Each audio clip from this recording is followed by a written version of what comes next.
2021-22 पासून माझं होतं पोलिसामध्ये. मागचं काही पास्ट वगैरे आहे? जे पास झालं ते झालं, सोडून द्यायचं ते. पास्ट मुळे हा डिसिजन घेतलाय की पहिलेपासून हाच माइंडसेट होता?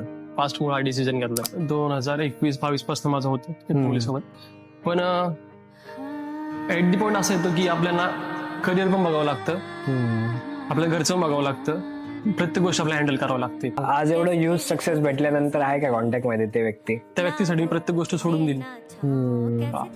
त्या व्यक्तीने माझा नंतर विचारच केला नाही कोणत्या गोष्टीसाठी. त्या व्यक्तीसाठी मी माझे 4 वर्ष सोडून दिले सोशल मीडियासाठी. म्हणजे नॉर्मल राहायचो, फक्त जे कॉन्टेंट आपले काय करत नव्हतो, काय नव्हतं, नॉर्मल लिपसिंग वगैरे करायचं एवढंच. मग 4 वर्षानंतर मला ते कुठेतरी हिट झालं की 4 वर्ष अगोदर मी ह्या गोष्टी केल्या असत्या तर मी आता कुठल्या लेवलला असतो. मग त्यामुळे मग मी त्या गोष्टीचा विचारच करत नाही की बाबा या गोष्टीत आपल्याला फासायची.